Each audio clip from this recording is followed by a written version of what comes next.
Hürmetlik Şərqi Türkistanlıq qeyrindaşlar. Şərqi Türkistan xəbər agentliğinin xəbərlər proqramısını görüşünüzü qısqan qarşı alınız. Tövəndə təfsili məzmununu diqqətinizə sunumuz. Amerika Qoşma Ştatları vəkillərindən Birləşmiş Dövlətlər Təşkilatı'na Xitay'daki kişilik hüquq vəziyyəti toğrusundakı birləşmə bayanat elan qılındı. Amerika Qoşma Ştatları hökumət rəsmi tor betida 21 noyabr günü məzkur bayanat elan qılınğan bo'lib, bayanatda mundaq deyildi. Biz imza qo'ygan davlatlar, ya'ni Albaniya, Avstraliya, Chex, Estoniya, Israeliya, Yaponiya, Latviya, Litva, Shimoliy Makedoniya, Palau, Paragvay, San Marino, Ukraina, Amerika Qo'shma Shtatlari va Angliya qatorliq davlatlar davlat ichi va sirtidagi fikr erkinligi, tinch yig'ilish, tashkilotlanish, diniy e'tiqod erkinligi qatorliq sohalarda kishilik huquq va asosiy erkinlikni ilgari surish va qo'g'dashga ahamiyat beramiz. Hamda Xitoyda yuz berayotgan og'ir inson haqlari dafsanchiligi haqidagi cho'nqur andishalarimizni o'rtoqlashamiz. Ishonchli dokladlarda ko'rsatilishicha, Xitoyda xohlagancha tutib turish, majburiy emgakka selish, qonunsiz yoki xohlagancha keng ko'lamda nazorat qilish, diniy e'tiqodi va kulturini cheklash qilmishlari mavjud.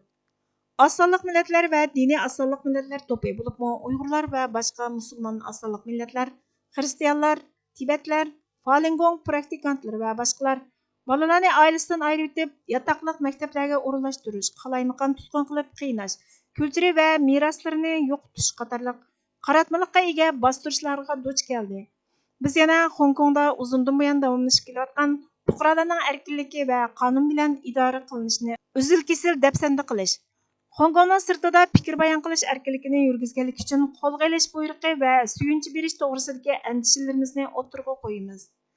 Torda va tor sirtida davlat tekshirishi va nazorat qilish, uchurlarni kontrol qilish, ommaviy nutqni cheklash va rasmiy bayonlarga qarshi chiqqanlarni jazolashga qo'llaniladi. Jurnalistlar, kishilik huquqni qo'g'duvchilar va advokatlarni bostirish, shundaqla davlat alqagan bostirish, tanqidni jimiqtirish uchun o'tirg'a chiqarilgan qo'rqinchli kayfiyatning texmo ro'shan dalili. Bu hareketler ishonchni buzadi va yer sharining muqimligi, shundaqla insonlarning olg'a ilgarilishini saqlaydigan prinsiplarga bevosita zid keladi. Biz Xitoy Xalq Jumhuriyatini qonunliq boshqarish va dunyoviy ishonchning ultishi bo'lgan kishilik huquq va asosiy erkinlikni tortib olganlik uchun nohaq qo'lga ilinganlarning hammasini qo'yib berishga va xalqaro qonundagi majburiyatini to'liq ado qilishga chaqiramiz. Biz yana Birlashgan Davlatlar Tashkiloti orqali harakat qilayotgan a'zo davlatlarni Xitoyning isbotlangan kishilik huquq dafsanchilik qilmishining javobgarligini surishti qilishga, olg'a ilgariltishga chaqiriq qilamiz. Sharqi Turkiston surgunda hukumati ijtimoiy axborot vositalarida buningga qarata inkas bildirib mundaq dedi. Xitoyning inson haqlari dafsanchiligini ayblagan 15 davlatga rahmat aytamiz. Uyg'urlar osonliq millat emas. Biz barliq davlatlarni Birlashgan Davlatlar Tashkiloti umumiy yig'inining 1973-yili 3070 nomerli qaroriga asosan Sharqi Turkistonning sirtqi o'z taqdirini o'zi belgilash huquqini va mustaqilligini qo'llash orqali Uyg'urlarning kishilik huquqini kafolatlantirishga chaqiriq qilamiz dedi. Sharqi Turkiston surgunda hukumatining Jumhur raisi doktor Mamtuminala apandi ijtimoiy axborot supsi X'da buningga inkas bildirib, yangidan ihyo qilingan gunoh tuzoqlarining timtos va shiddatli vayron qilg'uchi kuchiga hargizmo sal qarmang. Gunoh tuzoqlarining o'zingizni texmo nachar, yetarsiz, hatto inson qalbidan chiqqandek his qilishingizga sababchi bo'lib, o'z obrazingizga qanday ta'sir ko'rsatadiganligi va buzg'unchilikqa uchratadiganligiga aslo sal qarmang. Bu ro'yi jihatdan qayta qurishning bir xil shakli sifatida harakat qiladi. Ko'pincha ahvollarda sizning xabaringiz bo'lmaydi, hech qanday jismoniy azob paydo qilmaydi va hech qanday sirtqi yordamga ehtiyojmi bo'lmaydi. Sizning o'zlik qarashingizning asosini tashkil qiladigan asosiy e'tiqod, prinsip va ishonchni nishon qiladi. Agar siz o'zingizdan tortib olingan narsalar uchun asosiy insoniy kurash va qarshilik ko'rsatish uchun qattiq kurash qilsangizmi, dushmaningiz tarafidan terrorchi yoki bo'lginchi deb bekitilasiz. Sizga o'zingizning qonuniy ko'rishingizni ig'ir axloqiy mag'lubiyatning belgisi deb qarash uyutiladi. Siz o'zingizni razil, axloqiy kir, isrof, nonkor, yo'qotish kerak bo'lgan rak deb qarashga shart qo'yilasiz. Bu o'zliksiz belgi o'zingizga bo'lgan ishonchingizni yo'qotadi va qalbingizda yaxshi narsa qolmaganligini so'rashga majburlaydi. Natijada siz o'zingizdan gumonlanishga va nafratlanishga boshlaysiz.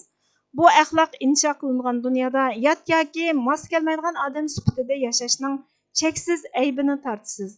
Bu kollektiv ayb tuyg'usi kuchayib, vayron qilg'uch o'zlik qarashining tuzog'iga tushganda Siz o'zingizga qarshi qilingan har qanday hujumning haqli ekanligini ko'rishga boshlaysiz. Agar qarshilik ko'rsatsangiz, siz texmo rayimsiz terrorchi deb atalasiz. Agar bo'ysunsangiz, asta-asta umidsizlanib, o'z aqlingizda chirib ketasiz. Bundaq belgi bilan butun bir nupusni kontrol qilish eng unumli va eng qattiq kontrol qilish shakli. Buningdanmi razil va insoniyatga xilof ish yo'q. U sizni ichingizdan o'z qo'lingiz bilan qon to'kmay vayron qiladi va dushmanning nishoni badaliga o'z ro'yingizni o'ltirishga undaydi. Eng achinishli yeri shuki, u sizning yashash irodangizni, o'zini qo'g'dash g'arizingizni o'ltiradi. Biz o'zgacha bir xalq, mushundaq vayron bo'lyapmiz. Bu xil mas'uliyatsizlik taktikalar orqali qirg'inchilikqa duch kelgan Uyg'urlarning o'zliksiz darsi. Boshqalarmi buningga o'xshash azob chekkan taqdirga duch keladi dedi.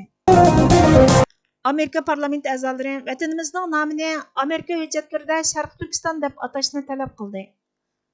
Amerika diniy erkinlik qo'g'duvchilari Amerika parlament a'zolari 20 noyabr kuni isbot anglash yig'ini chaqirdi.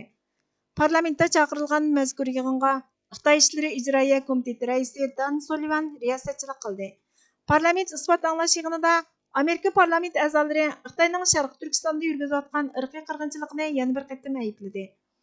Amerikaning xalqaro diniy erkinlik elchisi Samuel Brownback Sharq Turkistonning Xitoyning azaldan zimini emasligini, Qozog'iston, O'zbekiston qatorliq O'rta Osiyodagi jumhuriyatlarning azaldan va yilmi Rossiyaning bir partiyasi bo'lmaganidek, Sharq Turkiston va Tibetning Xitoyning bir partiyasi emasligini, shunga hukumat hujjatlarida atalmish Şinjan Uyg'ur avtonom rayoni atalg'usini qo'llanmay, Sharq Turkiston atalg'usini qo'llanish kerakligini, Xitoyning Sharq Turkistonda Uyg'urlarni jazo lagerlariga, majburiy emgak lagerlariga qamab, majburiy emgak silayotganligini, davlat halqagan bostirishni ijro qilayotganligini, shunga majburiy emgakning oldini olish va davlat halqagan bostirishning oldini olish qonunini ma'qullab, Xitoyning bu qilmishlarini to'xtatish, diniy e'tiqod erkinligiga kafolatlik qilish kerakligini aytdi.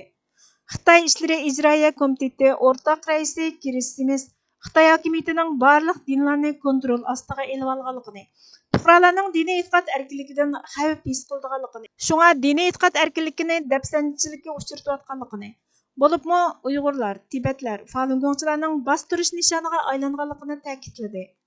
Sharq Turkiston surgundi hukumatining tashqi ishlar va bexatarlik ministri Salih Xudoyor ijtimoiy axborot vositalarida buningga inkas qaytirib, haqiqatni o'tirg'a chiqarganligingiz uchun rahmat Samuel Brownback. Tibet va Sharq Turkiston azaldan Xitoyning bir partiyasi bo'lib boqmadi. Amerika cho'qim Beyjingning Uyg'ur va boshqa Turkiya xalqlarining ona vataniga bergan ishg'ol ma'nosini bildiradigan Şinjan degan nomini rad qilib, to'g'ri atalg'u Sharq Turkistonni qo'llanishi lozim dedi. Vatan bizga avod qilishimiz uchun, o'rinbosarlik mas'uliyatimizni bajo keltirishimiz uchun, kalimatullarni ustun qilib, insondek yashashimizni kafolatga ega qilishimiz uchun berilgan Allohning omonatidir. Omonatni topshirib olmoq o'z navbatida uni muhofazat qilishga ahd qilishni o'z ichiga oladi. Uni tajovuzchiga yem qilmaslikni, qadr-qimmatini dafsanda qilg'ichiga yo'l qo'ymaslikni, bizni undan ayirishga, uni bizdan yatlashtirishga, bizni uning bag'rida hur yashashimizga to'sqinlik qilishga tutunuvchiga qarshi turishni o'z ichiga oladi. Mana bu vatan ahdisidir. Ahdiga vafo qilish burchdir, sadoqatdir, erkaklikdir. Ahdini unutish bo'lsa vafosizlikdir, sadoqatsizlikdir. Uni zoya qilish xiyonatdir. Vafosizlik va xiyonat orasida davr qilib turayotgan bu omonat ko'z oldimizda halokatli xatarni boshdan kechirmoqda. Omonatlik vatan ifodalab bo'g'siz darajada qabohatlik davrlarni boshdan kechirayotgan bu kunlarda ahdisini esiga olgan haqiqiy sadoqatparvar sohiblarini sig'inmoqda. Hürlik yo'lida qinini oqqizgan, barliqini pido qilgan qahramon shehidlarini yod etmoqda. Ularning izbosarlaridan vafo mezoniga o'ltirg'izg'ili bo'g'idek jaranglik sadoni kutmoqda. Tajovuzchilarning dahshatli dafsanchiliklariga qarshi o'zini muhofazat qilishga barliqini atagan vafodorlik shuuri o'lmagan sodiq qo'shinni saqlab turmoqda. Bo'lmadi deganda duch kelayotgan xatarning ritmini bo'lsa-mu ostiltishga yaraydigan. Bozorning ahvoliga qarab emas, xatarning darajasiga qarab ish tutishni, buningdanmi adashga yuzilayotgan xatarga oldin to'g'on silishni biladigan avangardlarni, vafodorlikni qavash-chog'liq haqqoniy pozitsiya bilan bo'lsa sohib chiqishni o'ylaydigan vafodor vatan mansuplarini kutib turmoqda. Vatan ahdimiz vafo mezonida nomli maqoladan ilindi. Bugungi xabarlarimiz bu yerda oxirlashdi. Bizga vaqt ayirganingiz uchun ko'pdan ko'p rahmat. Kelar qitimli programmamiz ko'rishguncha Allohga omonat bo'lgaysizlar.